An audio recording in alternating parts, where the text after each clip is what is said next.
Okay, so it's day 26. I've been 170 pounds. Everything's pretty stable. All my vitals are pretty good. Going to get my blood checked this upcoming Monday, just to make sure my electrolytes are good, my vitamins are good. That way, when I get back to eating, and geez, man, 14 days now, just 2 weeks left. Things look pretty stable, and I don't hurt myself accidentally. Because the major danger with this is refeeding while you know. Afterwards, because of the rapid loss of electrolytes and vitamins. So, big thoughts from yesterday, which I will share today. And that is that it's become abundantly clear to me that you could really go and design your life simply by changing what stimulates you. I'll give you an example. On one extreme, if you choose to be stimulated by heroin or methamphetamine, basically you could see what happens to those people's lives. You could see how their life gets to be designed thanks to what stimulates them. All right, you cut those things off, or you never expose those people to those things at all, and you get to see what happens to their lives. Okay, so that's a very, very extreme example. Okay, so what happens when we cut out artificial stimulants? What happens when we cut out artificial foods, when we cut out artificial experiences? It's like, are you excited by being with someone in real life, or are you excited by watching them through a screen or on a television? Is your most of your day filled with time spent in front of a computer, or is it spent in front of the real world, in front of nature, in front of everything that's over here?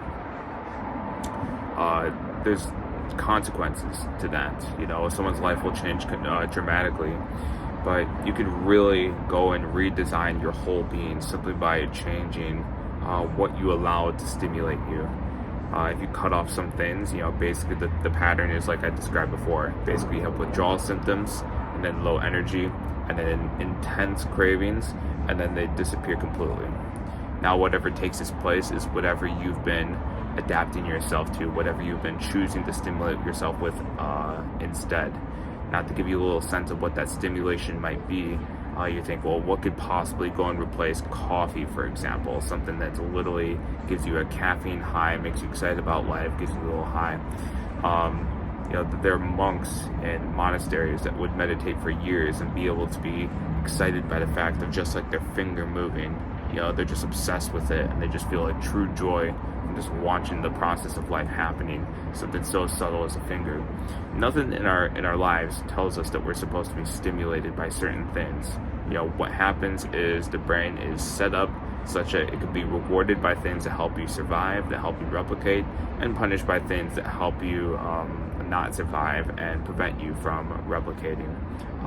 Building structures that would support the continuation of life. So it doesn't matter how big or how small those things are. What matters is that they're there, and that you will adapt to those things. So people are looking to cut things out of your life. Rest assured, there's some withdrawal pains, then low energy, then very intense cravings, and then you don't think about it at all. Whatever takes its place is whatever you've been doing instead of those things. So imagine waking up and being excited by the prospect of studying. People think work is hard, and the reason why it's hard is because they've called it hard. The moment they gave a word to the tension that they feel, thanks to, if you're spending your whole life playing video games, and then you have to go sit down and read a book, of course it's hard, relatively speaking, of course it's hard. But if you're working in, say, a coal mine, or if you're working in wheat fields, or if you're working literally in a factory, much like how conditions were back in the industrial age, sitting down to read a book is like one of the most exciting things you could possibly do. So what does that mean for you? That means if you truly, fully, and you get really serious about cutting these things out, you can actually be excited about work. The same experience you have sitting down and playing a video game, or spending time with your family, or whatever it's supposed to be for hours and hours and hours at a time, and then hours just fly by and you think anything of it. You could have that same experience with the type of work that would be most fulfilling to you in the longer term. You could train yourself to be like that, and that is a consequence, a direct consequence of changing what stimulates you, not allowing certain things to stimulate you and allowing other things to go and stimulate you. And I would say that the last note, which another really, really big realization here is that the world you see out there is not really the world. It's the world meeting your perception. You know, the world, like, for all, you know, what we see is color. Like, what is color? It's basically a reflection of a light wave bouncing off of a surface. When light hits a particular object, the object absorbs all the colors of light, but then it reflects back a color, a particular light wave that when it hits your eyes, we determine it as red or green or white or whatever that might be. So in a sense, our perception is halfway the world that's out there and halfway the world that we experience in here. Now, there's important implications to this because we think, oh, the world's out there, there's no way we could possibly go change it. Well, if the world that you see is partially out there and it's partially in here, if you go and change this, the world out there literally changes. You're literally you're in a different world.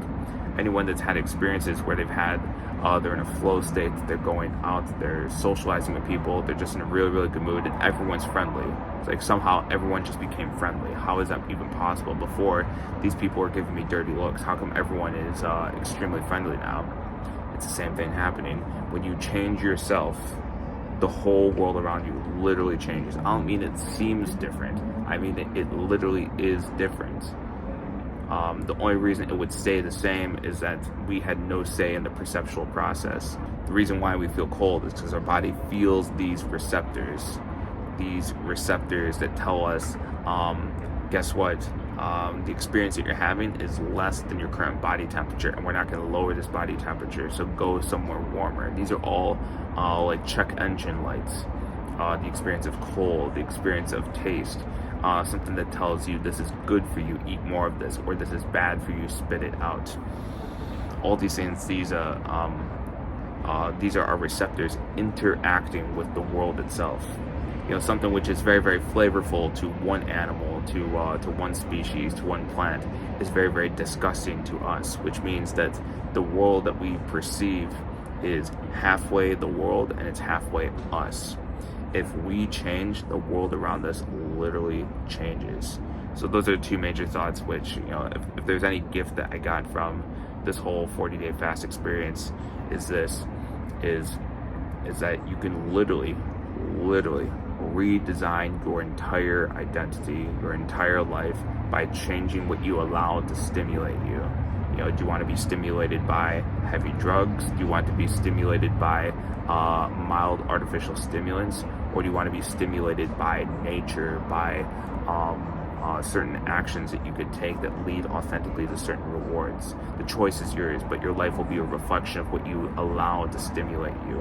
If you allow yourself to be stimulated by some of these other things, your life will have a consequence of everything else just seems dull, it just seems dry. But if you cut certain things out, especially the heavy stimulants, you can authentically enjoy the things that maybe even today you despise. And the other thing is that the world around us is it's not just the world. It's partly the world and it's partly you. If you change yourself, then the entire world around you changes. If you change your language, how you label the world, then the entire world around you changes. So keep those couple of things in mind. I hope that was useful. And this is Tom signing off at day 26.